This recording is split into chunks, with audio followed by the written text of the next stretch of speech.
Lepo pozdravljeni tisti, ki nas spremljate preko Facebook profila in tisti, ki nas gledate zamudo. Z nami danes dva igralca Mestnega gledališča Ljubljanskega in danes se pogovarjamo o tem, kakšno je življenje v gledališču in kako doživljate igralci te zelo čudne čase. Torej, zdravo Tjaša, zdravo Lotos. Pozdravljen. Kdo od vaju bo začel? Kot džentelmen seveda dajemo prednost ženski. Torej, stara šola. Tjaša, to so res nenavadni časi, gledališče se je popolnoma spremenilo. Kakšno je vzdušje v ekipi? Zame niso samo čudni časi, ampak so tudi zelo težki, moram priznati, zato ker jaz v bistvu na odru pred gledalci nisem stala že slabih 7 mesecev, nazadnje na premieri predstave Ta obraz 15. oktobra, tako da meni je to zelo težko. To je ena vloga, na katero sem zelo dolgo čakala, ki mi je zelo ljuba in bi jo rada igrala pred gledalci v živo. Moram reči, da proces ustvarjalen še vedno poteka, predstave ves čas pripravljamo, kar je dobro, ker če še tega ne bi bilo, pa ne vem, bi pa mogoče res, ne vem, bi bilo res zelo, zelo težko, no? Že tako se meni zdi ta situacija nemogoča in v bistvu sem žalostna in zgrožena, da v bistvu tisti, ki odločajo, dopuščajo, da kultura da je za toliko časa umolknila. Ampak zanima me, to se pravi, vi ves čas zdaj ste v bistvu v pogonu, ves čas imate vaje, ves čas se pripravljate, ampak občutek je, da tega ne morete dati občinstvu. Kako je pa v ekipi, kako je soigralci, kakšno je vzdušje? Lotos zdaj trenutno pripravljeno predstavo, pa najbolj, da kar ti poveš, kako je. Hvala. Ja, pozdravljeni še enkrat. Ja, situacija je taka, da seveda in vodstvo gledališča in mi sami smo se sprijaznili dejstvo, da ne vsak počne tisto, kar najbolje zna in najbolj znajo povedati o epidemiji, seveda epidemiologi. Upali smo, da je tako, ne? In oni so pač rekli, kar so rekli in mi se držimo pravil, ki so jih določili.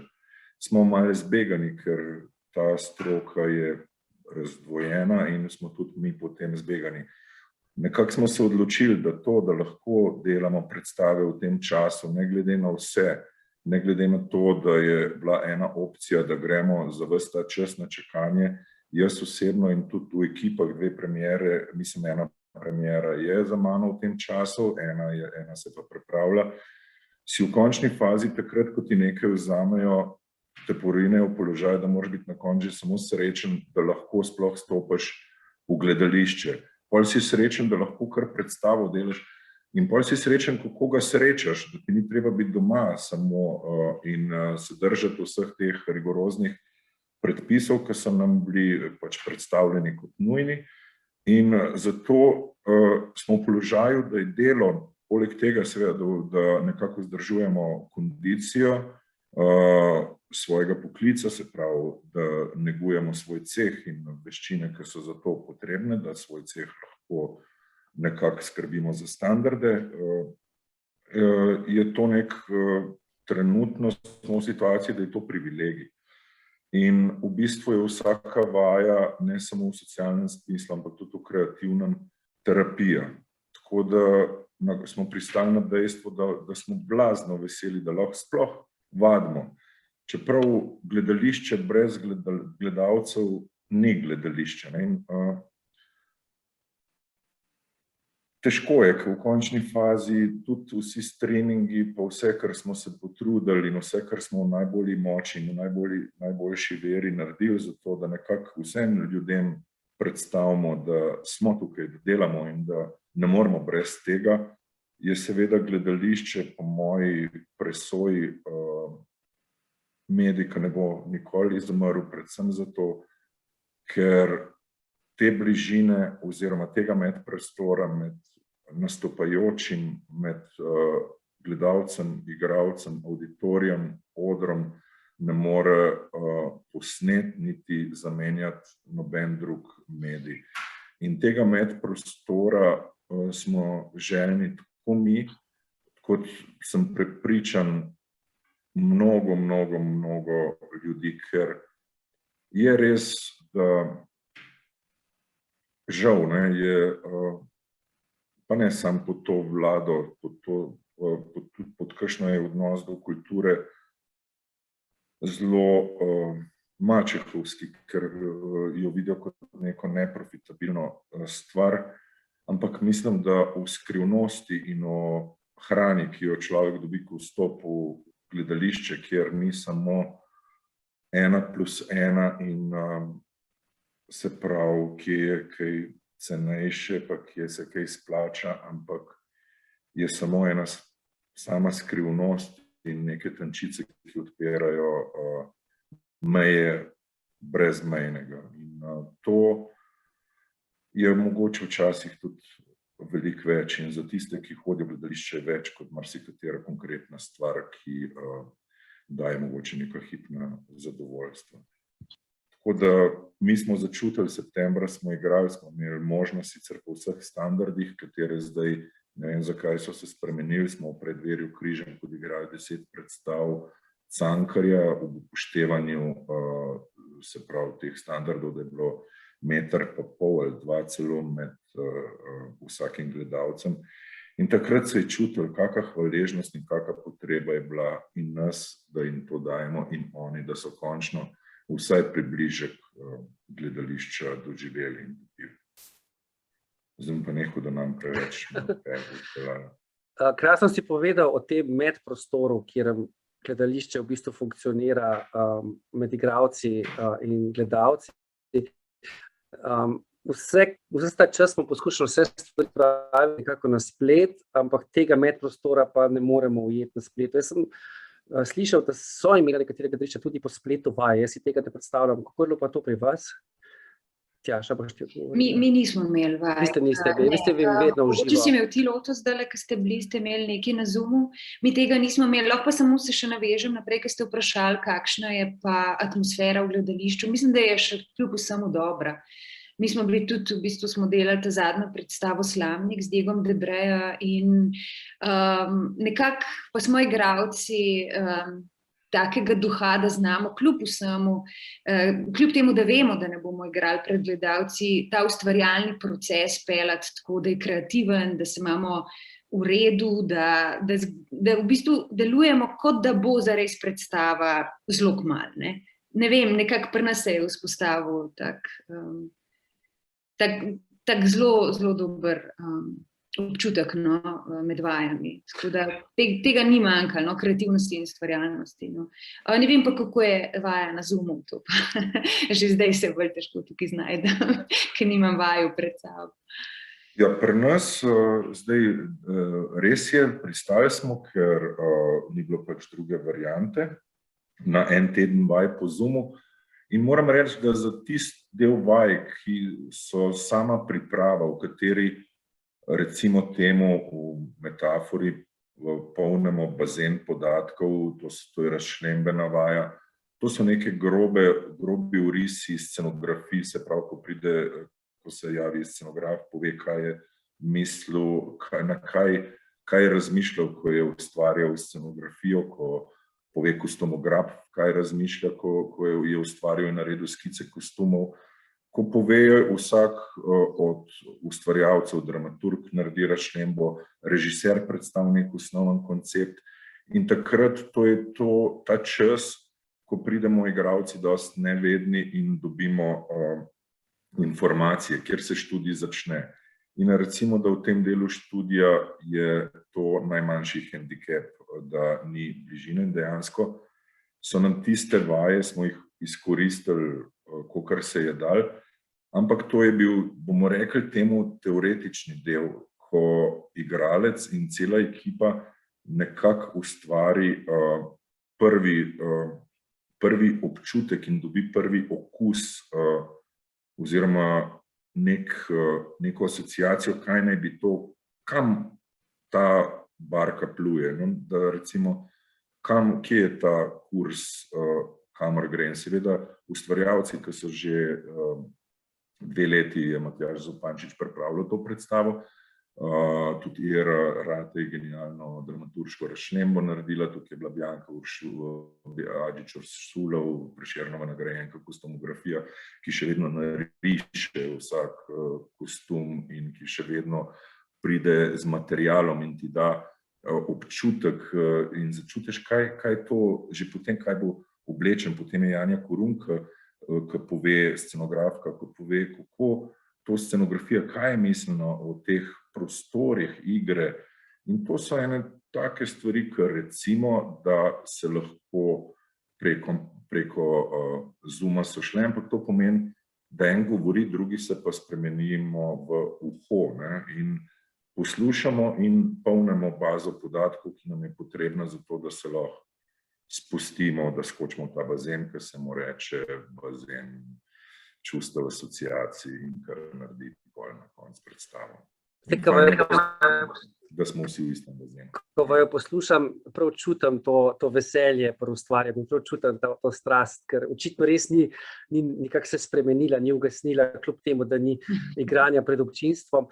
Ampak vidim, da ste oba vajena igrati pred kamero. Ne? A je vseeno bila razlika, ko ste recimo delala predstavo, za katero ste vedela, da se bo prenašala do gledalcev samo preko kamere in spleta, ali takrat, ko ste recimo snemala film. Ne? Ali je to še vedno bilo gledališče, čeprav je bilo v bistvu prosredovano preko kamere? Ja, kar se mene tiče, v bistvu sem bila kar žalostna, da je predstava dobila tudi to svojo posneto verzijo, ker ravno zaradi izkušnje s kamero in s tem, da sem pač že toliko stvari posnela, bi vlogo delala drugače, če bi bila narejena za TV film, recimo, ne. Bila pa je narejena za oder in je tudi igra temu primerna, predvsem smo imeli tudi sceno zaradi vseh teh rigoroznih ukrepov odmaknjeno od gledalcev, da ne bi bili preblizu zaradi covida in tako naprej, in mi je bilo zelo. In je tudi igra temu primerna, se pravi, da imaš ljudi na neki razdalji. In ko v bistvu kamera pride čist blizu, jaz v bistvu, potem, ko smo to res posneli, nisem mogla te igre spreminjati. Na nekih momentih mogoče že. In videli se je, da so v bistvu tisti deli, ki so mogoče malo bolj filmski, ali pa rečemo temu, podobni filmski igri, da so bolj funkcionirali. Kot pa tisto, kar je bilo narejen res za oder. Tako da meni se zdi zelo dobro, da smo se v bistvu tega lotili, da smo naše gledalce tudi na ta način nekako spomnili nase in pač tudi oni so z veseljem te stvari se mi zdi si ogledali, ampak ne morem primerjati teh dveh stvari. No. Film je film, gledališče je gledališče, ne? Ja. In drugače celoten. Od začetka, če bi to vlogo delala recimo za film, bi jo drugače naredili. Ne v tem globok nekje vseb, ampak kako bi odigrala, pa mogoče vseeno drugače. Saj tako. Seveda, ja. Grobo. Stvari se zadnje dneve zelo spreminjajo, današnje informacije so zelo, zelo pozitivne, sploh za gledališče. Tudi gledališča so se zdaj začela tako rahlo malo odpirati z minimalno število gledalcev, ampak napovedi so v bistvu, da se bo mogoče dosti v kratkem lahko začelo že tako, kot je bilo jeseni. Kako pa vidva vidite te zadeve? Rekla sta oba, da hlepita po tem, da bi gledališče zaživelo in da bi ta medprostor zaživel, ampak se vam zdi, da je ta epidemija spremenila naš pogled do gledališča, da bo mogoče drugačno?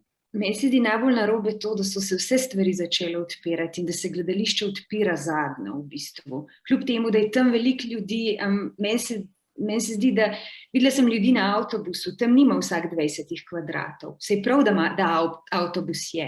Ampak mi smo imeli tako zelo fajn sistem in tega, kako gledalci sedijo. Nam se je zdelo, ker smo bili prej vajeni polnih dvoran, se nam je zdelo to grozen, seveda. Ampak sistem je bil, proste vrste vmes, ljudje z maskami, distanca in še vedno smo imeli tretjino dvorane. In mislim, da bi tako tudi mogli biti. No. In vse ostalo je nesmiselno. Moraš imeti v dvorani, kjer je 350 gledalcev, načeloma lahko noter 7 ljudi. Nesmisel popoln. Lotus. Ja, brez auditorija ni gledališča, ne? In mi lahko treniramo, mi lahko pred prazno dvorano igramo, mi lahko s tem kažemo, koliko si želimo igrati. Ampak to, da nam date noter 5 ljudi, je v veliko dvorano, se meni zdi ponižujoče oziroma norčevanje iz našega poklica. In na to imam vedno več pomislekov, kljub vsem standardom in normativom. Po eni strani imamo demonstracije, po eni strani imamo odprte stvari. Mislim, da obstajajo neki kriteriji, ki so bolj organski, ki so nekako bližje nekemu optimumu, nekemu kompromisu, kot to se mi zdi ponižujoče, no, kakor da bi nas nekdo malo poniževal. No, kot da to ni neka pomembna stvar. Bodite veseli, da lahko igrate, pa makar za 5 ljudi. Ne, nismo veseli, da igramo za 5 ljudi. In tudi unih 5 ljudi ni veselih, da noč sedi, ker bi raje sedeli v polni dvorani. Ker polna, pa ne govorim, ali pa vsaj z upoštevanjem metra pa pol, tako, ker smo septembra igrali v Križankah. In to ni gledališče, to je potem samo neko dokazovanje, da imamo toliko radi poklic, da bomo pristali na vse, samo da lahko igramo. In ja, tukaj nisem jaz v poziciji, da bi o tem odločil, lahko povem samo svoje mnenje. Jaz bom seveda igral vsakič, ko bojo od mene to zahtevali, ker sem odgovoren in tudi lojalen svojemu poklicu in tudi inštituciji oziroma zavodu, kjer sem zaposlen. Lahko pa tukaj povem svoje mnenje. Je pa, ko sem slišal to, se mi je zdelo rahlo poniževalno do nas in do tistih 10, ki bojo sedeli v veliki dvorani MGL. Kako pa vidva prihodnost? No? Gledališke dvorane so zgrajene tako, kot so zgrajene. Gledalci sedijo eden zraven drugega, tesno. Seveda, časi so se spremenili, zdaj se bomo navadili spet na staro, ali bomo mogoče tudi potrebovali malo več razdalje. Kako se vam zdi, kako občuta? Mislite, da bomo šli v tako obliko gledališča, kot je bilo prej, ali se bo gledališče tudi kaj spremenilo? Po eni strani bolj cenimo potem to zadevo, po drugi strani pa smo se tudi navadili enih novih stvari. Ne? Ja, meni je predvsem strah tega, da smo se tega navadili in da smo v bistvu bili toliko dolgo časa pozabljeni. Zaradi tega, ker vedno, jaz mislim, da ne glede na to, jaz verjamem, da je bilo treba nekaj časa stvari res ustaviti, pa res ostati doma in res paziti, da se ne bi epidemija še naprej širila. Absolutno sem v to prepričana. Ampak se mi zdi pa pozabljeni, da s takimi zakoni, da lahko tako malo ljudi v dvorani, se mi zdi, da to res ni v redu. No? Tako da ne vem, če se bomo lahko proti temu borili, ne? Če bomo lahko uspeli kakorkoli drugače, počasi že, ne? Ampak da bo tudi potem, ko bo že enkrat vse v redu, še vedno neka distanca morala biti v gledališču. Meni se to pač ne zdi od odločevalcev prav, da to dovolijo na tak način. Oziroma, da ni komunikacije med nami in njimi in med tem, kaj je še, ali pa oziroma neke raziskave, saj zdaj so bile, ne vem, kje so jih že naredili, da v bistvu gledališče niso nek vir okužb in tako naprej. Tako da bojim se, da mogoče bo komu v redu, da bojo gledališča pol prazna, čeprav bi bila lahko polna. Srčno pa upam, da ne bo tako in da bomo enkrat pač tudi to epidemijo pustili za sabo in da bojo dvorane spet polne, tako kot so bile. Ker jeseni ste se blazno dobro borili, sploh v MGL-u, vi ste imeli v bistvu popolnoma natrpan program, ogromno število predstav, zato da ste vsem gledalcem, ki so samo abonentom, abonenti niso vseh predstav videli, ampak kolikor se je dalo. Vi ste takrat imeli ogromno število predstav. Igralci ste v bistvu zelo zagrizli v to, da bi Ja, v tistih pogojih, kjer ste bili največ gledalcev, pa veliko več predstav, kot smo bili sicer vajeni. Ne? Ampak ja, seveda se nam je zdelo to boljš, kot pa sploh ne igrati. Ne? In tudi se nam je zdelo v tisti situaciji, ko se je začela epidemija še nekako širiti in so se okužbe večale, se nam je vsem zdelo, da je to nekaj, kar moramo upoštevati. Ne? Ampak v bistvu je najlažje zapreti. To je tisto, kar s tem se potem nihče več ne ukvarja. Ne? Gledališče je zaprto in tako je. Ves ta čas, ko so bila gledališča zaprta za občinstvo, ste vi v bistvu normalno delali. Vi ste v bistvu imeli vaje, ni bi bilo nekega odmora v vašem ustvarjanju. Ste nabirali naprej kondicijo in ste delali. Ja. Ali ste imeli tudi malo lockdowna in imeli malo več časa za sebe? Ja, bili smo seveda takrat, ko je bila prvi alarm in ko smo bili seveda najbolj prestrašeni, tako kot vsi, to je bila prvi val, znameniti marec, april, takrat smo šli na čakanje. Ne? In takrat se je gledališče de facto zaprlo. Drugič smo šli na čakanje, ko smo v teatru imeli okužbo. In seveda je po predpisih, ki smo se jih držali in se jih vedno držimo, kar se mi zdi prav. In ponavljam, da bi se jaz z največjim veseljem in se mi zdi edina pravilna drža, da poslušaš tistega, ki ve in da naj vsak res počne tisto, kar zna. Sam potem, ko pa enkrat se stroka med sabo skrega in ko naenkrat začne odstopati iz strokovnih razlogov in sta tudi najmanj dva pola. In to je tisto, kjer nas je zbegalo in kjer smo še zdaj. Se pravi, stroka pravi tako, ampak vseeno je od stroke, pol stroke, ki pravi tako. Mislim, seveda meni je lepše slišati tistega, ki reče, da se pretirava, da ni tako, da bi lahko šli na neke normative, ki so bolj življenjski in ki so bolj nekako prijazni do vsega, v končni fazi tudi do nas in do našega poklica, ki je v končni fazi javna služba in ki je nek servis za lepoto in skrivnost, ki sta tudi hrana, tako kot knjiga. No, to me zanima, a sta ta čas, ko pa ste šli na čakanje, sta uspela kaj prebrati, sta imela kaj časa za sebe in za kakšne stvari, ko nista imela drugače prej časa, ko so bile delovne obveznosti? Tjaša bo odgovorila, sem vedel, da bo odgovorila.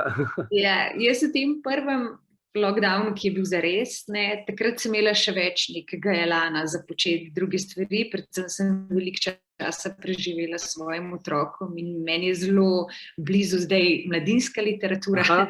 Teh knjig je eno malo morje, kar so jih midve prebrale in kar jih tudi ona bere, tako da zdaj poznam marsikaj iz mladinske literature, vse, kar se zdaj bere. Sem si pa tudi takrat, sem jaz tudi kar nekaj prebrala.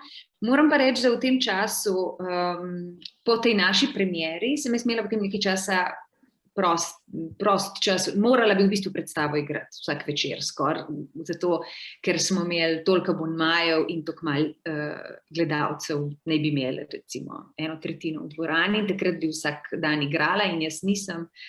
Tako da me je ta situacija v bistvu pahnila v neko tako totalno, celo že depresijo, no, in v bistvu niti brati nisem mogla več, moram reči. Tako da sem se probala bolj sam tako na neki držati po konči zaradi otroka, no, predvsem sem se pol s temi stvarmi ukvarjala. Takrat sem si omenila, Tjaša, ta občutek.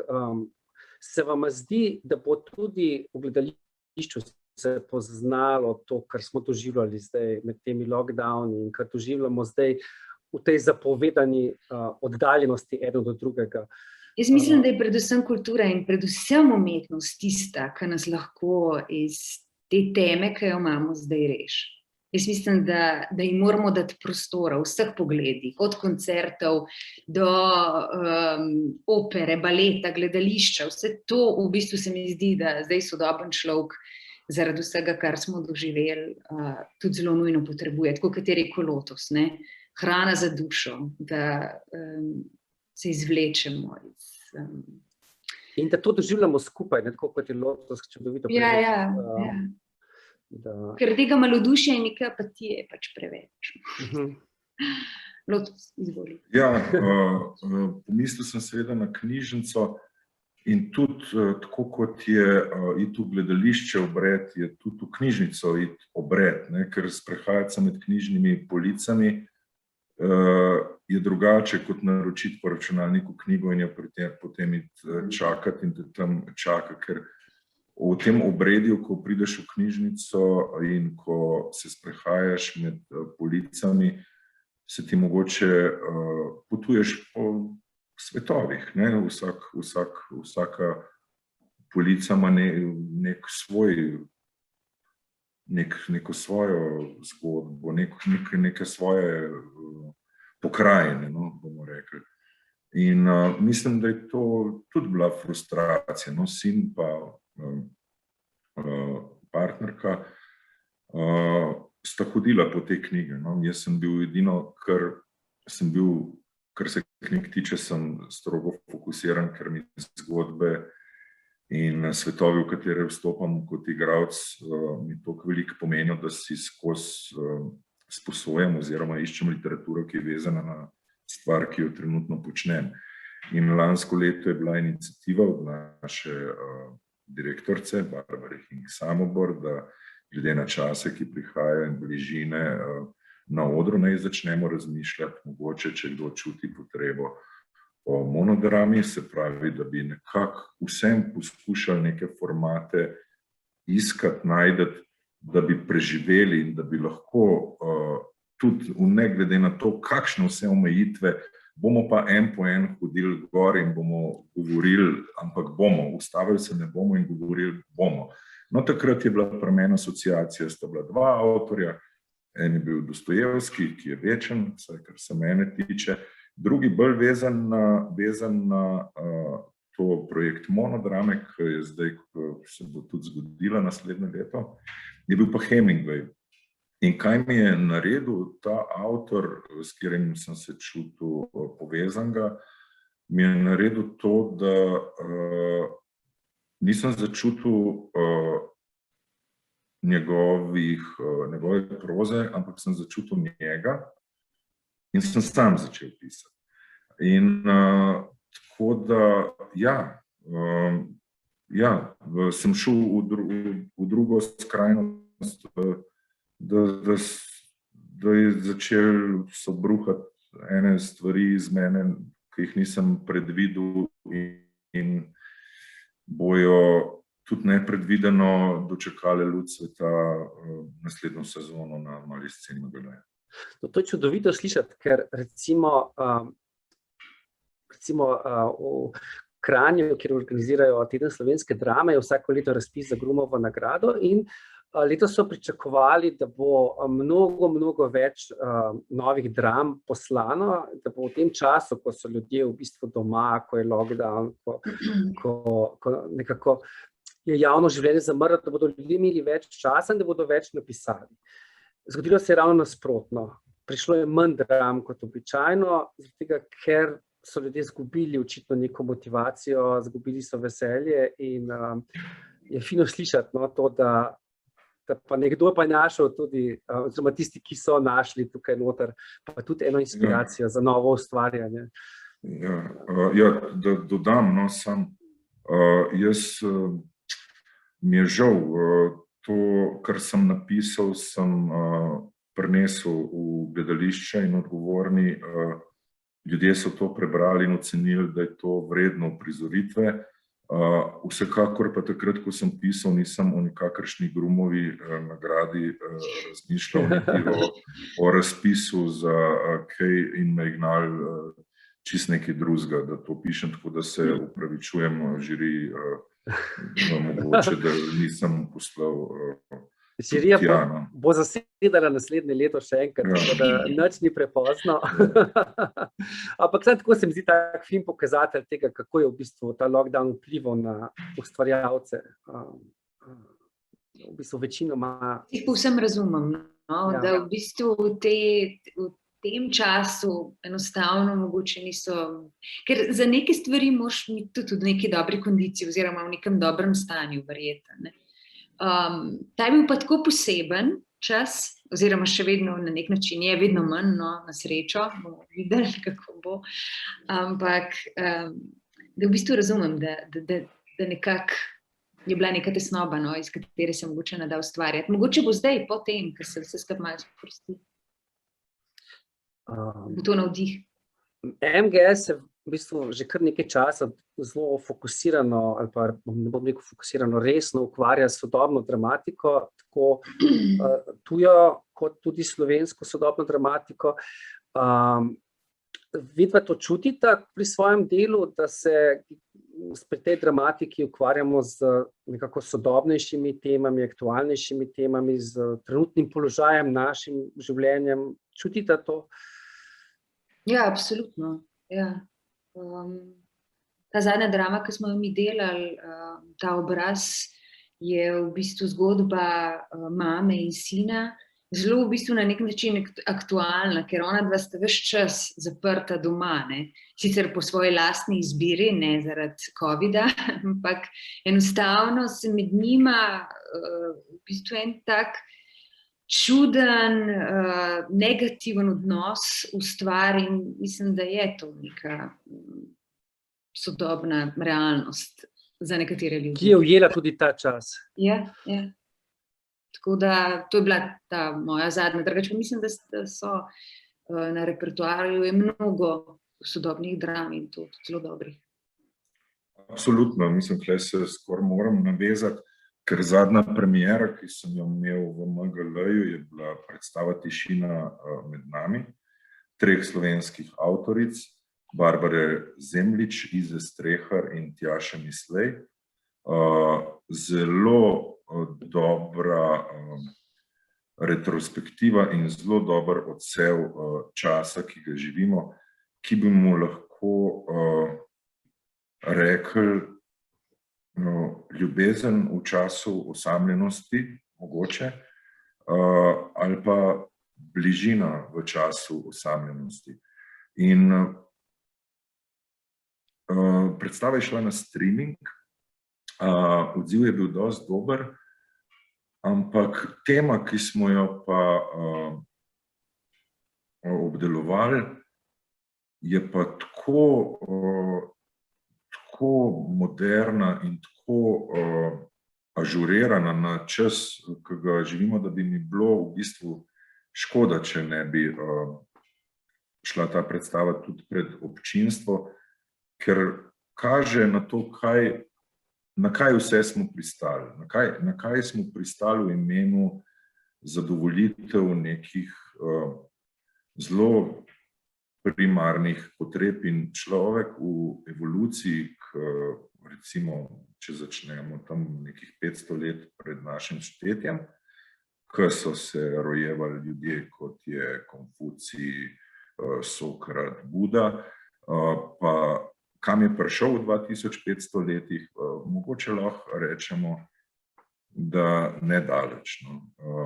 In kakšne potrebe je danes važen zadovoljiti, da se temu lahko reče sreča. Da so neke osnovne človekove potrebe, pričakovanja pravzaprav enake ves čas. Ja, človek je zato na svetu, zdaj, če sem te 3 omenil, je verjetno zato, da razmišlja, verjetno je zato, da čuti, verjetno je zato, da se razdaja in verjetno je tudi zato, da vstopa v neke rituale, ker ritual daje mir, povzroča neka občutja, ki so mogoče malo bliže samemu sebi, kot pa samo nakupovalna košarica in te osnovne, bomo rekli, konzum potrebe. In od tega, namesto da bi se približevali temu, se žal, kar jaz opažam, se od tega odmikamo.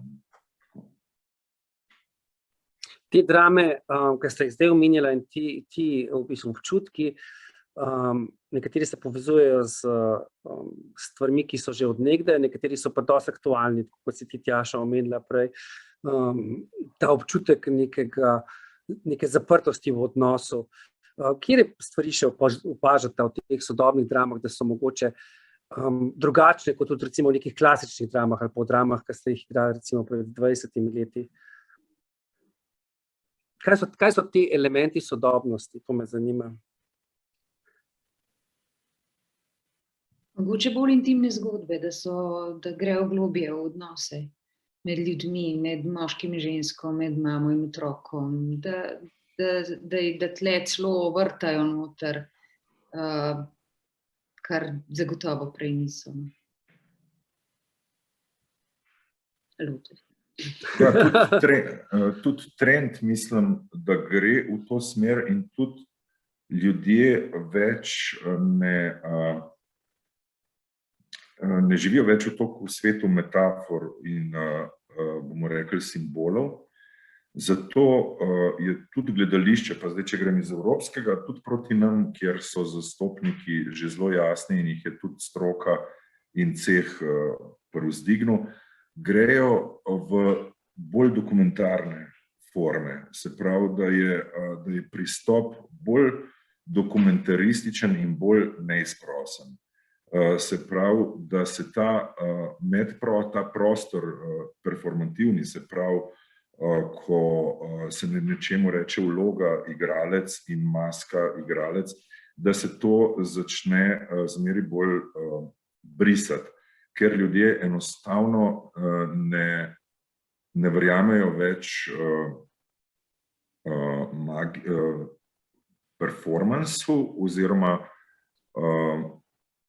bomo rekli, imitaciji ali pa pretvarjanju ali pa na novi ustvarjeni resničnosti. Ampak verjamejo samo še, če je direkten impuls, direkt v temo, ki se jo obdeluje. In to je bilo delno v tej predstavi, v katerem sem govoril, še bolj neizprosen v tem je pa zadnja leta pri nas Žiga Divjak, recimo v filmskem svetu mogoče Matjaž Ivanišin, in mislim, da se mal rakurs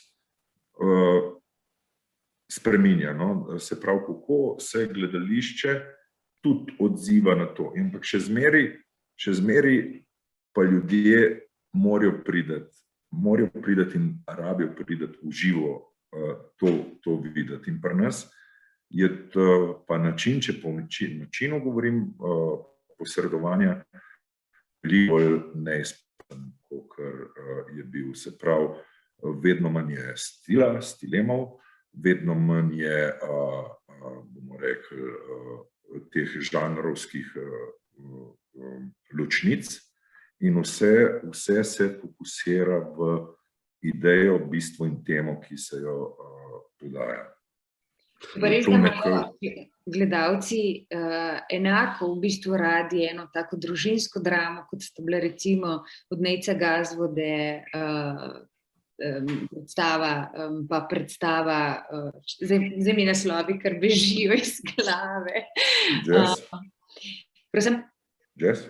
Ne, ta naša, ki je bila družinska. Tihodih, pa to, ki smo igrali z Lukom Martinom Škofom.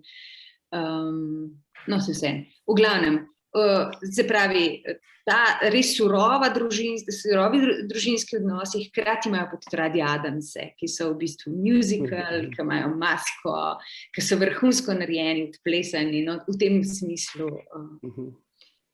A se je pri temu, tej spremembi pristopa do vsebine, a se tudi vajina igra spremenila, a se pristop k igranju spremenja? Je drugačna igra? Igra, to težko, ta pojem, kako igrati, ne, je večen. Predvsem je ena knjiga zelo klasična, brez igranja, prosim, ne, ker vsem, kakorkoli obrneš, je igralec strelovod. In njegova odločitev je, kako bo pristopil k stvari, se pravi, stvar ekspresije. Ampak še zmeraj ne smemo pozabiti, ne bi rad, da je vsaka igra, da se lahko temu reče igra, in rad bi poudaril, da so neke, tako kot je Tjaša rekla, so stvari, ki zahtevajo vrhunskost, tako kot je musical, kjer zahteva usklajenost giba, petja, igre, koreografije in vsega tega, to ne more vsak. Ne? In tudi kakšnih drugih žanrov, ali pa bomo rekli pristopov, ne more vsak. In tukaj je nek igralski instinkt, ki ve, da ne igra, ampak da je del situacije, ker ljudje gledamo situacije.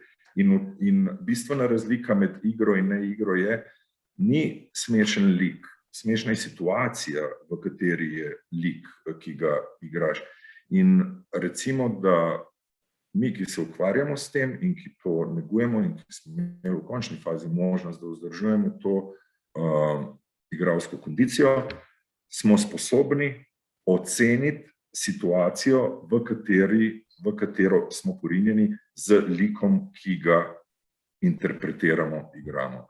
Tako da je, če govorimo o igri, je v bistvu ocena situacije. Lik je pa lahko v vsaki situaciji drugač zapopaden. Tako kot mi smo v različnih, ne moramo reči, da smo skozi isti, ne? Glede na državljaj, sama situacija tista, ki ti da državljaj. Tako na hitro, No, jaz lahko rečem, zdaj sem se spomnila naslova, kar vem, da je res. Super predstava. Ja, ampak v bistvu hodila sem povedati, da pri meni se je predvsem skozi ves čas, od takrat, ko sem začela igrati in do danes, spremenil način, kako dojemam igro, kako se je lotevam. Mislim, da sem včasih jo razumela zelo drugače, kot jo danes. Ampak mislim, da so temu botrovale tudi vse te predstave, ki so tako surove, ki so tako zelo sodobne, ki so tako, kot si rekel ti, Lotos, ki zarežejo direkt v bistvu. Ne. Mislim, da skozi vse to, mogoče, če bi skozi igrala Moliera, bi bilo drugače, ampak ker sem pa vse to izkusila, je pa moje dojemanje igre in kako se lotevam drugačno. Ampak je pristop zelo drugačen, ali je pač to musical Adamsovi, ali je to ena zelo intimna družinska drama, ali je to nek dokumentaren teater, kjer se govori neko resnico, ali pa je to film. Ne? Pa vsakič je v bistvu zelo drugačen pristop, tako kot je Lotos rekel, kontekst je pomemben in moraš se umestiti v ta kontekst. Ne? Tako da je zelo kompleksna zadeva. Ne? Absolutno.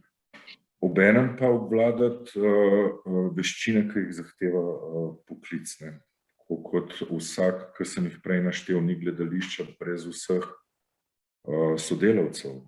In to, kar se je dogajalo v rezanju, ne pozabljajo, saj nismo samo mi v končni fazi v instituciji, v ansamblu, ki gojimo to, so tudi vsi, ki pridejo, ki doprinesejo k predstavi, ki so. In smo v obdobju, mislim, smo v času, ki izumirajo te poklici, ki kostum ni več stvar nekega tehtnega premisleka in neke vizije, ampak je stvar, v kateri trgovini je cenej in ali imamo to v fundusu. In s tem se seveda v končni fazi lahko tudi v privat stvareh se kaj naredi, ampak gledališče in umetnost je vendar onkraj, kjer so zastopani veliko poklicov in veliko znanja in veliko lepote. In ljudje bojo zmeraj hodili to gledati. Tako, ko bojo dobro glasbo šli gledati, poslušati. v filharmonijo, tako ko bojo šli v opero, zato ker so tam ljudje, ki to znajo in ki imajo to radi in ki z vsem svojim znanjem in z usklajenostjo z ostalimi člani to znajo lepo predstaviti. In zatem je pa seveda vsak dan 4 ure vaje, dvojne vaje, predstave vaje in to so mehanizmi, to so inštrumenti v naših telesih, ki so nekako usposobljeni za to. In ta usklajenost ekipe je čarobna v bistvu, ne? Ker ravno v tem svetu, kjer se individualiziramo in sploh v tej epidemiji, ko so nas podali v te okvirčke, je to, da ena velika skupina ljudi skupaj ustvari nekaj, v isto smer občuti zadevo, to je čudovito, ne? To je ta... Je magično, ja. Magično. Ker ste prej vprašali, zaradi tega nam uspe še vedno kljub tej situaciji, da v bistvu ne gremo pred občinstvo, še vedno kreativno peljati proces, kot da stvari, kot da je vse v redu. In z velikim užitkom. Ja. Ko bom pogledal, koliko je ura, ja, imamo še 14 minut, ampak tako lep zaključek je bil to, Tjaša. Bi še kdo kaj dodal? Meni se zdi, da smo eno čudovito okno odprli v vajno ustvarjalnost in v ta trenutek zdaj. In jaz danes sem gledal poročila in obljubljajo, da gremo v rumeno fazo, kar pomeni odprtja gledališč. Več kot zdaj, ker je samo 10 gledalcev oziroma 10 oseb v dvorani. Tako da bi še kdo kaj dodal, kakšno misel za konec, če bo težko dodati Tjaši, ki je tako lepo povedala zdaj na koncu. Delovtosti. Bil džentelmen na začetku, bom tudi na koncu, ne ostane tako. Ja, tako da... Kar? Nimam kaj dodati. Je pa res, da brez umetnosti ni smisla, ker in tudi res je, da umetnost ne odkriva resnice, ne tako kot bomo rekli, kakšne naravoslovne znanosti, ampak opeva skrivnost in brez skrivnosti pa tudi ni smisla. Čudovito, no? Ne, Tjaša konča. V glavnem, jaz srčno upam, da se bodo te stvari uresničile, kot ste rekli, da bo dejansko, da se bodo gledališča odprla. Žal je, v bistvu smo nekje na koncu sezone letošnje, ne, nam ostaneta še 2 meseca, slaba 2 meseca. Potem se počasi sezona zaključi do septembra, ampak upamo, da bo september optimističnejši.